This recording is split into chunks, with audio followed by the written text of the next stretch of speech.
தண்ணியில விழுந்த ஹீரோயினா காப்பாத்தி டாக்ஸில ஹீரோ கூப்பிட்டு போக நான் இங்கதான் இருப்பேன்னு எப்படி கரெக்டா இங்க வந்தேன்னு கேட்கவும், நீ எப்பவும் இறங்க வேண்டிய ஸ்டாப்ல இறங்கல, நீ நல்லா தூங்கிட்ட, இதுக்குதான் எப்ப பாரு எல்லா இடத்துலயும் தூங்காதன்னு சொல்றது, இந்த மாதிரி ஏதோ ஒரு சிக்கல்ல மாட்டிப்ப புரியுதா அப்படின்னு பேசிட்டு இருக்கும் போது ஹீரோயினுக்கு எனக்கு உன்கிட்ட ஒன்னு கேட்கணும், அன்னைக்கு ஃபர்ஸ்ட் டைம் ஸ்விம்மிங் பூல்ல உன்னை நான் மீட் பண்ணல, ஓடி வந்து உன்னை கட்டி பிடிச்சேன்ல, அதுக்கு முன்னாடியே உனக்கு என்ன தெரியுமான்னு கேட்க ஆமா எனக்கு உன்னை தெரியும், உங்க வீட்டுக்கு கொரியர் கொடுக்க வர டெலிவரி பாய்னு நீ என்ன தப்பா நினைச்சிட்ட, அப்போ நான் எங்க வீட்டுக்கு மூவ் ஆன புதுசு, சரி அதெல்லாம் இருக்கட்டும், எங்க அம்மாவோட டிவிடி ஷாப்ல மோஸ்டா நான் தான் உட்காந்துருப்பேன், நீ ஏதாவது டிவிடி வாங்கிருக்கியான்னு கேட்க அப்படியே சமாளிச்சுட்டு எனக்கு பயங்கரமா தூக்கம் வருதுங்கிற மாதிரி நடிக்கிறாரு ஹீரோ. கட் பண்ணா ரெண்டு பேருமே வீட்டுக்கு வந்துடுறாங்க. பெருசா எதுவும் பேசிக்கல, சரி வீட்டுக்கு போ அப்படின்னு ஹீரோயின் அனுப்பி வைக்க வீட்டுக்கு வந்த ஹீரோயின் உனக்கும் எனக்கும் உள்ள இவ்ளோ கனெக்ஷன்ஸ் நடந்திருக்கு, ஆனா இவ்ளோ நாள் இது எதுவுமே எனக்கு தெரியாம நான் எல்லாத்தையுமே மிஸ் பண்ணிட்டேன், சொல்லப்போனா நீயும் நானும் ஒரே வானத்துக்கு கீழே இருந்திருக்கோம், ஒரே காத்த சுவாசிச்சிருக்கோம், உனக்கு என் பேர் தெரிஞ்சிருக்கு, அவ்வளோ ஏன் நீ என் உயிரியே காப்பாத்திருக்க, எவ்வளவு விஷயத்த நான் மிஸ் பண்ணிட்டேன், இனி எதையும் நான் மிஸ் பண்ண மாட்டேன், இனி இந்த யூனிவர்ஸ் எந்த சிக்னல் அனுப்புனாலும் அதை நான் கண்டிப்பா மிஸ் பண்ண மாட்டேன் அப்படின்னு ஹீரோயினோட வாய்ஸ் ஓவர். கட் பண்ணா அடுத்த நாள் காலையில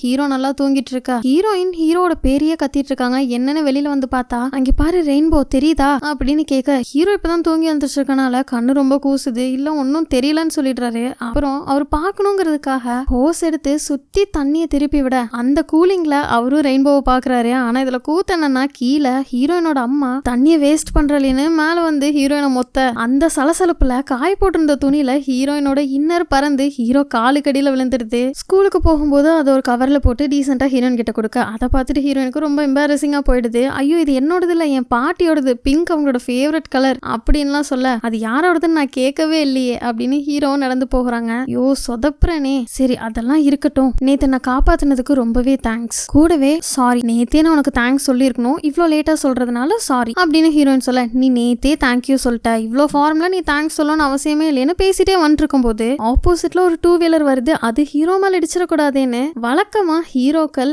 என்னென்ன ஹீரோயிசம் பண்ணுவாங்களோ அதை ஹீரோயின் இந்த இடத்துல பண்ண வந்த டூ வீலரும் அவங்கள கடந்து போயிடுது. உனக்கு ஒரு சர்ப்ரைஸ் இருக்கு அப்படின்னு ஹீரோயின் ஆல்ரெடி ஹீரோ கிட்ட சொல்லியிருப்பாங்க, அது கொடுக்கறக்கு இப்போ ஒரு இடத்துக்கு வந்திருக்காங்க, ஒரு கார்டன் மாதிரி இருக்கு, அங்க முட்டை மாதிரி ஏதோ ஒன்னு ஹீரோ கிட்ட கொடுக்க அதை நீ இப்ப பிரிச்சு பார்க்க கூடாது, இப்ப மண்ணு கீழே நம்ம புதைச்சு வச்சிடலாம், இது நீ 2023 தான் ஓபன் பண்ணணும்னு சொல்ல இது 2023 எதுக்காக இவ்வளோ வருஷம் கேப்னு கேட்டா ஏன்னா டிசம்பர் 31, 2022 தான் ஹீரோ இறந்திருப்பாரு, அதனாலதான் 2023 இது ஓபன் பண்ணணும்னு சொல்றாங்க. உள்ள என்ன இருக்குன்னு நமக்கும் தெரியல, இந்த இடப்பட்ட வருஷத்துல நாம பேசாம இருக்கலாம், டச்ல இருப்போமா இல்லையான்னு கூட தெரியாது, ஆனா என்ன ஆனாலும் 2023 ஜனவரி 1 மிட் நைட் என்ன பாக்குறக்கு அந்த பிரிட்ஜுக்கு வந்துடணும்னு ஹீரோயின் சொல்லிட்டு ரெண்டு பேரும் அங்கிருந்து ஸ்கூலுக்கு வராங்க. அப்புறம் தான் ஹீரோயின் டை போடலங்கிறத மறந்துட்டு ஹீரோ கிட்ட சொல்ல தன்னோட டைய கழட்டி கொடுத்துட்டு நான் அத்லெட்டுங்கிறதுனால பெருசா யூனிஃபார்ம்ல செக் பண்ண மாட்டாங்க, நீ போட்டுட்டு போன ஹீரோயின் அனுப்பி வைக்கும் போது கீழே இருந்து கிம் பையன் இது எல்லாத்தையும் பாத்துடுறான். நான் அத்லெட் என்னெல்லாம் பிடிக்க மாட்டாங்கன்னு சொல்லிருப்பாரு இல்லையா, ஆனா இதுக்கப்புறம் நீ அத்லெட்ல தம்பி, ஸ்விம்மிங்ல இருந்து இப்ப நீ வெளில வந்துட்டால, அதனால உனக்கும் பனிஷ்மெண்ட் இருக்குன்னு பேசிட்டு இருக்கும்போது அந்த இடத்துக்கு கிம்மும் அவனோட ஃப்ரெண்டும் வராங்க.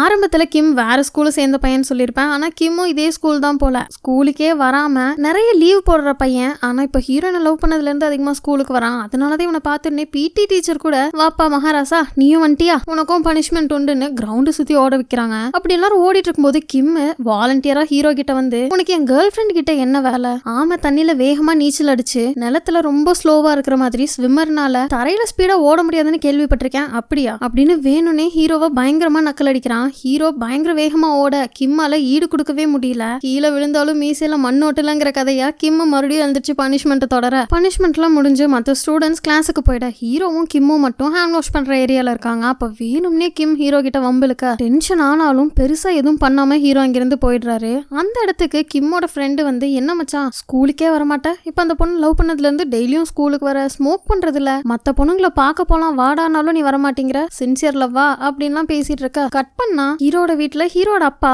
நாளைக்கு நடக்க போற நேஷனல் ஸ்விம்மிங் காம்படிஷன் கேமை தான் டிவில பாத்துட்டு இருக்காங்க. அப்ப ஹீரோ வர சவுண்ட் கேட்டுன்னு ஹீரோ இதை பத்தி எதுவும் தெரிஞ்சிடக்கூடாதுன்னு சொல்லி பட்டு நல்லா ஆஃப் பண்ணிட ஹீரோயின் வீட்லயும் அந்த கேம் பத்தி தான் பாத்துட்டு இருக்காங்க. அப்பதான் நாளைக்கு அந்த காம்படிஷன்ங்கிறது ஹீரோனுக்கும் தெரிய வருது. அதனால அந்த டெக்ஸ்டிங் ஆப்ல நாளைக்கு நம்ம வெளியில போலான்னு ஒரு மெசேஜை போட்டு விட ஹீரோக்கும் செம்ம சந்தோஷம். இதுக்கிடையில ஹீரோனோட ஃப்ரெண்டு அவங்க அண்ணா அன்னைக்கு ஷர்ட் கொடுத்துருப்பா இல்லையா, அதுக்கு பதிலா புது ஷர்ட் ஒன்று வாங்கி கொடுத்துருக்கா. கூடவே தன்னோட அங்கிள் ஒரு டென்டிஸ்ட்ங்கிறனால அவர் மூலியமாவே இவனுக்கு ஃப்ரீயா முன்னாடி பல்லையும் சரி பண்ணி விட்டுருப்பா. அந்த இடத்துல அவங்களுக்குள்ள ஒரு சின்ன ரொமான்ஸ் இப்பதான் ஃபயர் ஆகுது, ஆனா அதுக்குள்ள அது அணைஞ்சிடுது. ஹீரோவும் ஹீரோனும் வெளில போறாங்க. எங்கன்னு பார்த்தா படத்துக்கு தான். போற வழியில எல்லாம் எங்கெல்லாம் அந்த ஸ்விம்மிங் பத்தி இருக்கோ அங்கெல்லாம் ஹீரோவை பார்க்க கூடாதுன்னு டைவர்ட் பண்ணிட்டே கூட்டு போக அப்படிதான் பஸ் ஸ்டாப்ல ஒரு பெரிய பில் போர்ட்ல அது ஓடிட்டு இருக்கு. அது தெரியக்கூடாதுன்னு ஹீரோ தலையவே திருப்பி அது இதுன்னு சொல்லிட்டு இருக்க. பஸ்ல போகும்போது ரேடியோல ஓடுது. அப்ப இயர்போன்ஸ் கொடுத்துட்டு பாட்டு கேளுன்னு சொல்லிட படத்துக்கு தான் இப்ப போயிருக்காங்க. படம் போடுறதுக்கு முன்னாடி எமர்ஜென்சி அலாம் அடிக்குது. அதனால வெளியில எல்லாம் அவசரமா ஓடி வராங்க. இவ்வளவு நேரம் ஹீரோ எது பார்க்க கூடாதுன்னு ஹீரோயின் தடுத்தாங்களோ அதை ஹீரோ அங்க பாத்துடுறாரு. அந்த காம்படிஷன் தான் அங்க ஓடிட்டு இருக்கு. ஆனா நாமெல்லாம் என்ன நினைச்சோம், ஹீரோ கோவப்படுவாரு இல்ல வருத்தப்படுவாருன்னு. அதுக்கு மாறா அந்த காம்படிஷன்ல கொரியன் நாட்டை சேர்ந்த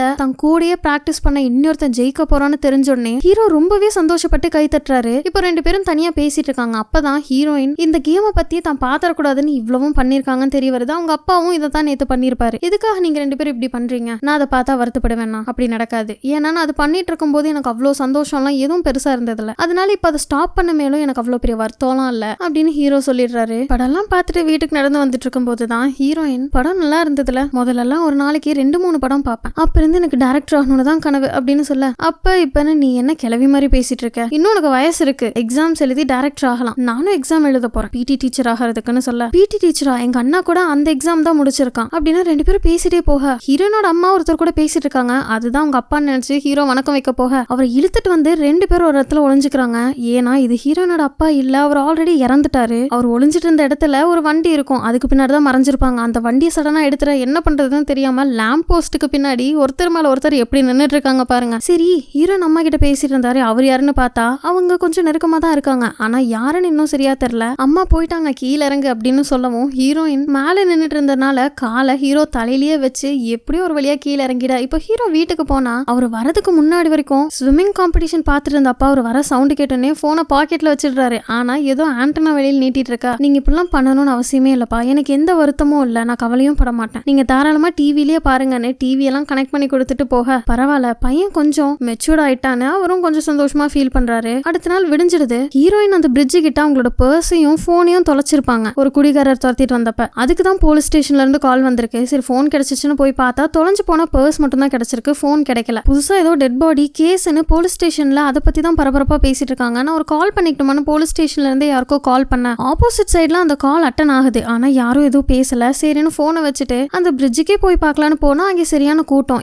ஏன்னா அந்த பிரிட்ஜுக்கு கீழே ஏதோ ஒரு டெட் பாடி கண்டுபிடிச்சிருக்காங்க. அது யாரு என்னன்னு எந்த தகவலும் இல்ல. இப்படியே போயிட்டு இருக்க ஹீரோயினுக்கு சடனா ஒரு பிளாஷ்பேக்னு சொல்றதை விட பாஸ்ட்ல ஆல்ரெடி நடந்த விஷயம் இப்போ ஒரு இன்ட்யூஷன் மாதிரி வருது. ஹீரோயின் கார்ல ஏதோ போயிட்டு இருக்கிற மாதிரியும் அந்த காரை ஓட்டுறவன் நல்லா சவுண்ட் வர மாதிரி ஒரு கீ செயின் வச்சிருக்கான். அந்த கீ செயின் ஆடுற சவுண்டு அதெல்லாம் ஹீரோயின் கண்ணுக்கு தெரிய.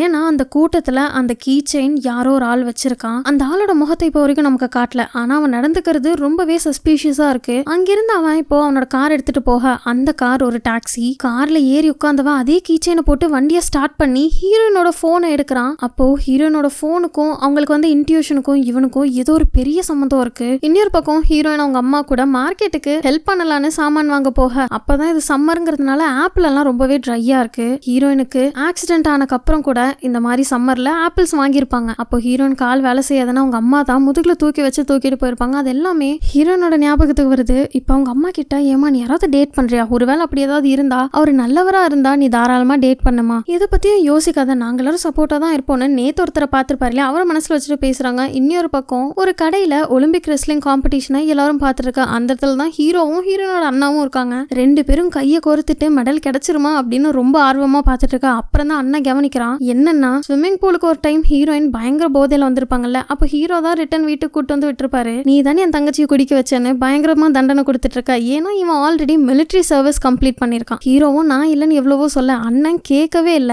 சரி நீ என் தங்கச்சியோட பாய் ஃப்ரெண்டான்னு கேட்க இன்னும் பாய் ஃப்ரெண்ட் ஆகல. சரி அப்பளோட பாய் ஃப்ரெண்ட் யாரு, ஓ அன்னைக்கு வீட்டுல ஃபயர் ஆக்சிடென்ட் ஆனப்ப வந்தானே அந்த பையனா, பார்க்க நல்லா ஹேண்ட்ஸமா பாப்புலரான ஆள் மாதிரி தான் இருக்கான், சூப்பர் அப்படின்னு சொல்ல முகத்தை பார்த்து தப்பு கணக்கு போடாதீங்கன்னு ஹீரோ சொல்லிடுறான். அன்னைக்கு நைட்டே இவன் முகத்துல என்ன இருக்குன்னு அவங்க அண்ணா அப்படி சொன்னானு அந்த சாட்டிங் பேஜ்ல அவனோட ப்ரொஃபைல பார்த்துட்டு இருக்க. நம்ம ஊர் மாதிரி போட்டோவெல்லாம் ஓபன் பண்ணி பார்த்தா நோட்டிபிகேஷன் போகாம இருக்காது போல. போட்டோ ஓபன் பண்ண உடனே இந்த ஆளு உங்க ப்ரொஃபைல பார்த்திருக்காருன்னு பேரோட கிம்முக்கு நோட்டிபிகேஷன் போயிட அதை பார்த்து அவன் நக்கலா சிரிச்சுட்டு ஹீரோயினுக்கு ஃபோன் பண்றான். போனு தான் வேற ஒருத்தன் கையில இருக்கே, அதனால போன் போகல. கட் பண்ண அடுத்த செகண்டே ஹீரோ ஃப்ரெண்டு கிட்ட இருந்து கால் வருது. பேண்டுக்கு எந்த ரிஹர்சலும் பண்ண வேணாமா, சீக்கிரம் வான்னு கூப்பிடுறதுக்கு தான் அவன் ஃபோன் பண்ணிருக்கான். அந்த மியூசிக் ரூம்ல ரிஹர்சல் போயிட்டு இருக்கு. அங்கே வோக்கலிஸ்டா ஒருத்தன் இருக்கான். அவன் சரியாவே பாடுறதில்ல. அப்பதான் ஃப்ரெண்டுக்கு ஒருவேளை ஹீரோவை இந்த குரூப்குள்ள கொண்டு வரணுமோ அப்படிங்கிற யோசனையே ஃப்ரெண்டுக்கு வருது. இன்னொரு பக்கம் ஹீரோயின் வீட்டுல அவங்க அப்பாவுக்கு டெத் ஆனிவர்சரி. அதுக்கு எல்லா சடங்கும் பண்ணிட்டு மாடிக்கு வந்து ஹீரோயின் சைக்கிள் பைக்ல எடுக்கிறாங்க. ஏன்னா சின்ன வயசுல அவங்க அப்பா சொல்லி கொடுத்துருப்பாரு. அதுக்கப்புறம் ஆக்சிடென்ட் ஆயிருக்கும். அதனாலேயே சைக்கிள் சும்மா இருந்திருக்கும். இப்ப கீழே எடுத்து ஹீரோயின் தனியா பிராக்டிஸ் பண்ணிட்டு இருக்க. அந்த இடத்துக்கு ஹீரோ வந்து ஹீரோயினுக்கு ஹெல்ப் பண்றாங்க.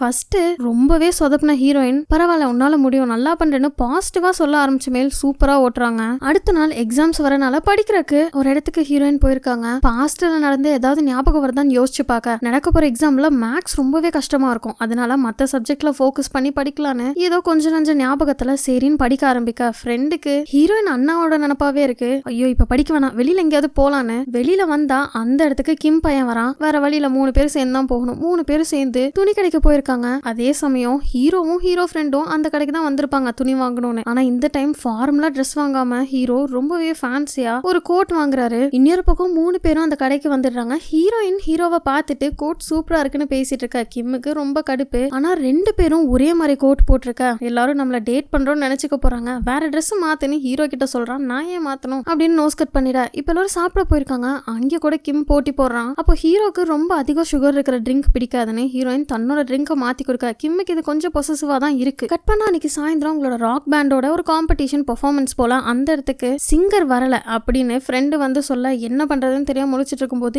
எனக்கு ஒரு ஆள் தெரியும் ஃப்ரெண்டு சொல்றான். கட் பண்ணா அதே இடத்துக்கு ஹீரோயினும் ஃப்ரெண்டும் வந்துட. என்ன இன்னும் ஹீரோ காணோம் தேடிட்டு இருக்கும்போது அடுத்த கேங் வந்துருச்சு. இந்த கேங்கோட பேரு எக்லிப்ஸ்னு ஹீரோவோட பேண்ட் பேர் சொல்ல பார்த்தா சிங்கரா ஹீரோ இங்க வந்து நின்றுருக்காரு. ஃபர்ஸ்ட் ஹீரோயினுக்கு என்னடா எவ்வளவு தடுத்து இது நடந்துருச்சுன்ட்டு வருத்தமா இருந்தாலும் பழைய ஞாபகம்லாம் வந்து ரொம்பவே சந்தோஷமா ஹீரோவை பார்த்துட்டு இருக்க. கிம் அதை பார்த்துடுறான். அவனுக்கு ரொம்பவே பொறாமையா இருக்கு. அந்த காம்படிஷன்லாம் முடிச்சுட்டு வெளியில வர ஹீரோவை காணோம். ஹீரோவை தேடிட்டு தான் ஹீரோயின் இருக்காங்க. தூரத்துல இவங்க பேண்டுக்கு ப்ரொடியூஸ் பண்ணிருப்பாரு இல்லையா அந்த ஃபவுண்டர் ஹீரோ கிட்ட பேசிட்டு இருக்கிறத பார்த்துட்டு இது எப்படியாவது நிப்பாட்டணும்னு ஓடி போகும்போது தடுக்கி விட்டுறாங்க. அப்ப கூட கிம் தான் கை கொடுக்குறான். ஆனா கையை உதறிட்டு பார்த்தா ஹீரோவை காணோம். ஹீரோ கிட்ட பேசுறதுக்காக ஹீரோவும் ஹீரோயினை காணோம்னு நினைச்சிட்டு கிளம்பிடுறாங்க. ஆனா ஹீரோயின் ஹீரோட வீட்டுக்கு வெளியிலே வெயிட் பண்ணிட்டு இருக்க. எங்க போயிட்ட உன்னை காணோம் நான் தேடிட்டு இருந்தேன். சரி அந்த ஃபவுண்டர் கிட்ட நீ பேசினே அவர் ஏதாவது சொன்னாங்களா அப்படின்னு கேட்க நான் என்ன குழந்தையா அப்படியெல்லாம் நான் யாரும் ஏமாத்திர முடியாதுன்னு ஹீரோயின் கிட்ட கெத்தா சொன்னாலும் ஹீரோ மனசுக்குள்ள அவங்க கேட்டது ரொம்ப சந்தோஷமா இருக்கு. அப்பதான் ஒரு கிஃப்டை கொடுக்குறாரு. என்னன்னு பார்த்தா ஒரு மொபைல் போன். இதுக்காக தான் ஹீரோ அந்த பேண்ட்ல பாடி இருக்காரு. இது தெரிஞ்ச உடனே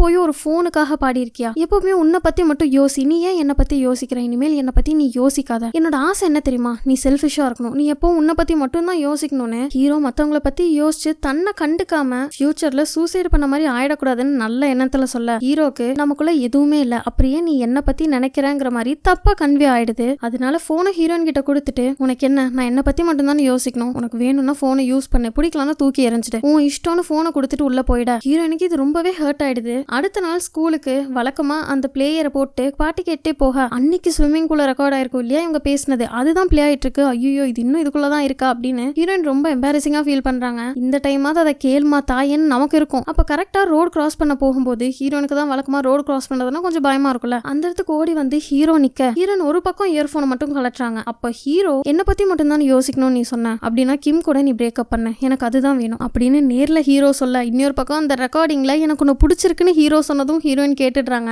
ஒரு வழியா ஒரு ஹாப்பி ட்விஸ்டோட இந்த 5th எபிசோட் முடியுது. அடுத்து என்ன நடக்குதுன்னு பார்க்கலாம். பாய்.